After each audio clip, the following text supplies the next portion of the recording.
Hello मेरे प्यारे students, कैसे आप सब। तो आज हम करने वाले हैं टॉप 5 क्वांट टेस्ट और इसमें हमने आपके लिए टॉपिक का क्वेश्चन यहाँ पे लेकर आए हैं। तो आपको करना क्या है, करना ये है कि आपको क्वेश्चंस को देख करके वीडियो को पॉज करें और आप खुद से सॉल्व करें सबसे पहले, और उसके बाद आप सॉल्यूशन को देखें। और आपको अगर मेरा पढ़ाने का तरीका अगर आपको पसंद आ रहा होगा तो आप मेरे चैनल को ज़रूर सब्सक्राइब कर लें और बेल आइकन को भी प्रेस कर लें, जिससे मेरे आने वाले नए वीडियो की नोटिफिकेशन आपको मिलती रहेगी। तो चलिए देखते हैं आज का हमारा फर्स्ट क्वेश्चन क्या है। तो कहता है फर्स्ट क्वेश्चन कि रौनक ने 21,586 रुपये का निवेश किया, जबकि सारा ने रौनक की तुलना में 20% कम राशि का निवेश किया। 2 साल बाद दोनों ने अपने संबंधित रकम का 20% वापस ले लिया। यदि 5 वर्षों के बाद उनके द्वारा प्राप्त लाभ का योग 6,750 रुपये है, तो सारा द्वारा प्राप्त लाभ का पता लगाएं। ठीक है, क्वेश्चन आपने अच्छे से समझ लिया होगा। तो चलिए देखते हैं, चलिए आप भी सॉल्व करिए। तो चलिए सॉल्यूशन देखिए आप क्या है इसका सॉल्यूशन। तो यहाँ पे कह क्या रहा है, यहाँ पे बोला दो व्यक्ति है ना, एक है आपका रौनक और एक है यहाँ पे सारा। ठीक है, हम यहाँ पे क्या मानने वाले हैं, हम यहाँ पे मानने वाले हैं ये कि रौनक ने 100 रुपये का निवेश किया होगा। ठीक है, ये हमने माना है राशि।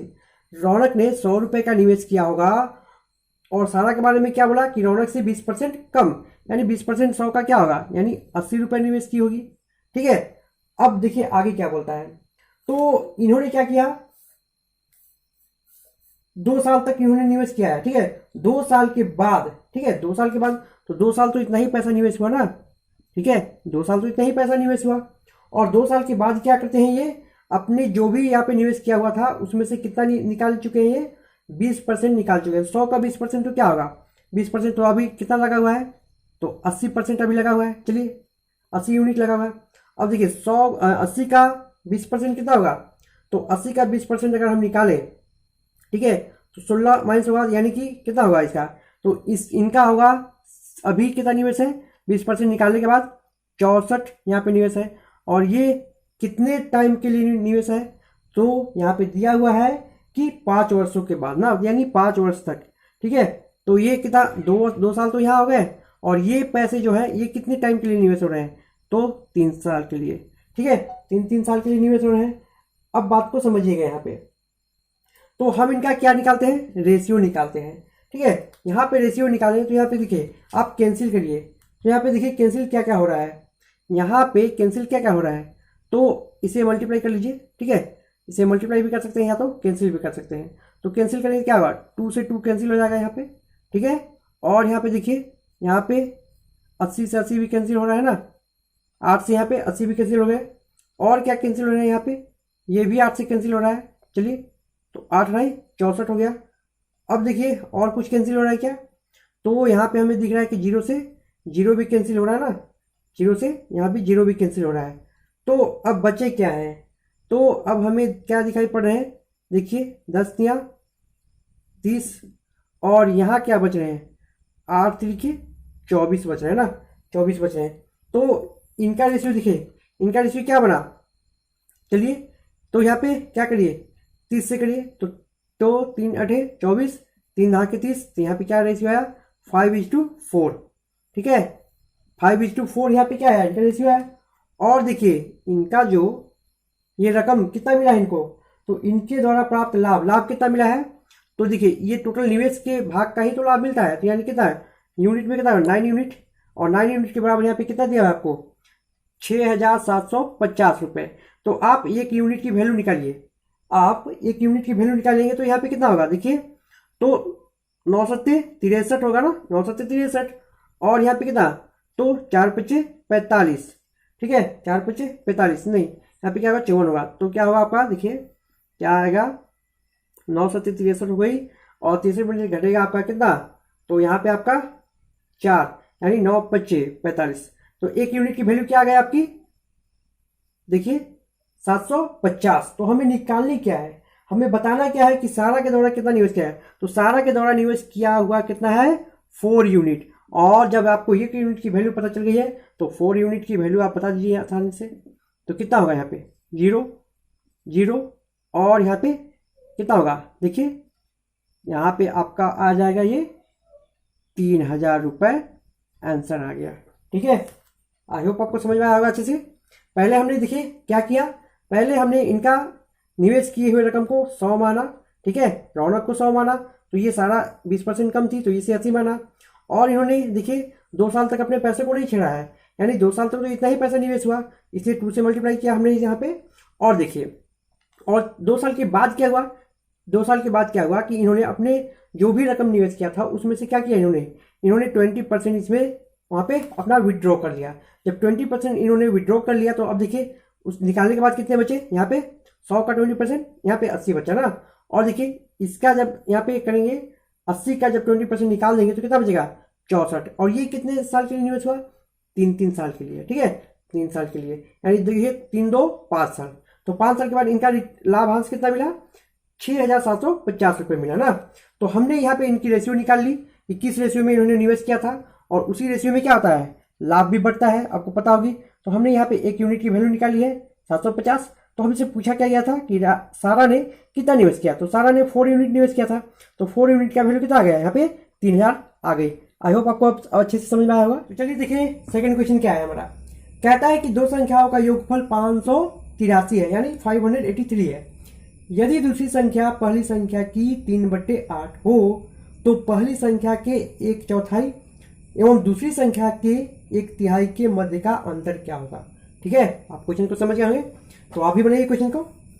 तो चलिए देखिए कैसे बनेगा।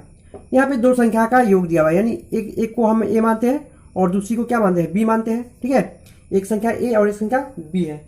देखिएगा अब आगे क्या बोला, तो दूसरी संख्या पहली संख्या की कितना है 3/8, यानी कहने का मतलब क्या है, अगर दूसरी संख्या 3 है तो ये कितनी हो जाएगी 8, 8/3 का मतलब यही होगा। ठीक है, चलिए तो इनका योग देखिए, इनका योग कितना होगा 11, और इनके योग के बराबर ही तो आपको दिया गया है, क्या दिया गया है 583 दिया हुआ है। ठीक है, तो आप 1 यूनिट की वैल्यू निकालिए, तो 1 यूनिट की जब आप वैल्यू निकालोगे तो कितना आएगा, तो 53 आएगा। अब आगे देखिए क्या बोला कि पहली संख्या का कितना, पहली संख्या का कितना बोला आपको 1/4। ठीक है, और दूसरी संख्या की क्या बोला 1/3। ठीक है, तो यहाँ पे कैंसिल करेंगे तो यहाँ पे क्या आने वाला है 2, यानी कि 2 यहाँ पे क्या बना 2 और 1 बना ना, 2 और 1। और क्या बोला कि इनका डिफरेंस, तो 2 और 1 का डिफरेंस क्या होगा 1 ही होगा। और 1 यूनिट का वैल्यू हमने अभी जस्ट निकाला है।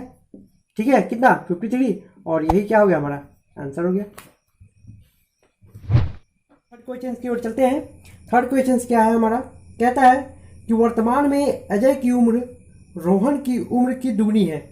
8 वर्ष पूर्व अजय की उम्र रोहन की उस उम्र की 4 गुनी थी।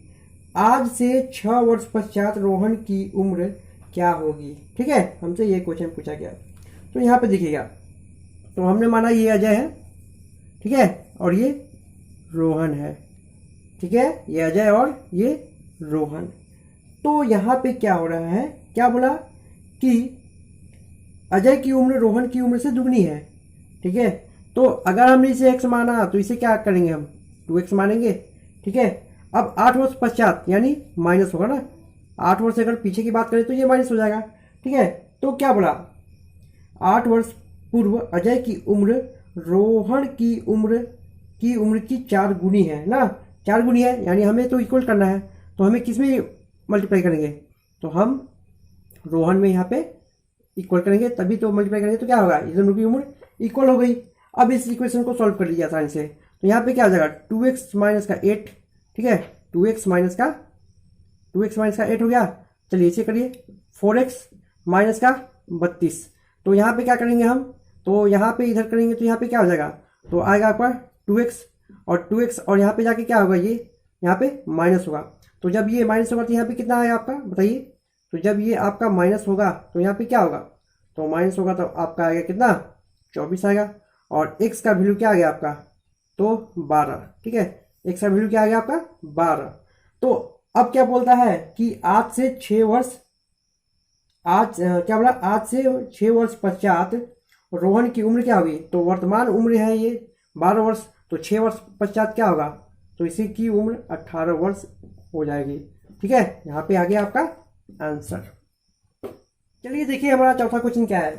कहता है कि ए एवं बी क्रमशः 22,400 18,200 के रुपए के साथ निवेश किया, एक बिजनेस प्रारंभ किए। 4 माह बाद सी 12,600 रुपए के साथ इस बिजनेस में शामिल हो गया। यदि उनके द्वारा कुल अर्जित वार्षिक लाभ 12,670 रुपए हो तो सी द्वारा लाभांश क्या होगा। सी द्वारा कितना लाभांश प्राप्त किया। ठीक है, कितने लोग हैं यहाँ पे, एक बिजनेस में कितने लोग शामिल हैं, 3 लोग शामिल है ना। तो देखिए यहाँ पे ए ने कितना निवेश किया है, तो 22,400, और बी ने कितना निवेश किया, तो 18,200। सी ने कितना निवेश किया, 12,600। लेकिन सी के बारे में क्या बोला गया कि इसने 4 माह बाद बिजनेस ज्वाइन किया है, यानी कितने समय के लिए निवेश किया इसने, 8 महीने के लिए, और इन्होंने 12 महीने के लिए निवेश किया। चलिए यहाँ पे कैंसिल कर लीजिए, इनका हमको रेशियो निकाला ना, क्योंकि क्या होता है लाभ जो बढ़ता है ना, तो वो भी किसके रेशियो में बढ़ता है, निवेश किए हुए राशि के हिसाब से। ठीक है, तो इन्होंने किस रेशियो में निवेश किया है उसके हिसाब से क्या बढ़ता है, इनका लाभांश बढ़ता है। और समय को भी देखते हैं। चलिए यहाँ पे 4 से कैंसिल करिए, तो 4 दूना का 8, 4 तिया 12, 4 तिया 12। ठीक है, अब चलिए 7 से कैंसिल करिए इसे, तो 7 से कैंसिल करेंगे तो क्या होगा, 7 तिरिकी 21 और 7 दूना का 14। ठीक है, अब यहाँ पे कैंसिल करिए, तो 7 दूना का 14 और यहाँ पे क्या होगा, 7 छक 42। यहाँ पे चलिए कैंसिल करिए, 7 एकम 7 और 7 छक, यहाँ पे क्या होगा, यहाँ भी क्या हो जाएगा, यहाँ पे देखिए यहाँ पे क्या हो जाएगा आपका 7, यहाँ पे 7 करिए, कितना बचा 5, तो 7 8 56। ठीक है, 7 8 56 आ गया। चलिए अब हमें और भी कुछ दिख रहा है आपको यहाँ पे, और देखिए और किससे कैंसिल हो रहा है। तो यहाँ पे हम देख रहे हैं क्या कि ये जो नंबर है सारे ना, देखिए कैंसिल, यहाँ पे 2 से कैंसिल करिए, यहाँ पे 9, यहाँ पे 13 और यहाँ पे कितने आपके 16 आ गए हैं। और देखिए और भी कुछ कैंसिल हो रहा है, तो यहाँ देखिए 3 3 सब में है, तो कैंसिल कर लीजिए, 3 3 9, 3 एकम 3, 3 एकम 3। अब यहाँ पे क्या बचे 16 इंटू 16, और यहाँ पे क्या आ गया आपके 13, और यहाँ पे क्या आ गए 3 दूना का 6। ये इनका रेशियो बन गया। ठीक है, और इसी के रेशियो में क्या बटेगा, इनका पैसे बटेंगे। तो देखिए इसे ऐड करिए आप, तो इसे जब आप ऐड करेंगे तो कितना आएगा, देखिए तो 6 6 12 12 और 3 15, और यहाँ पे कितने आ गए 35।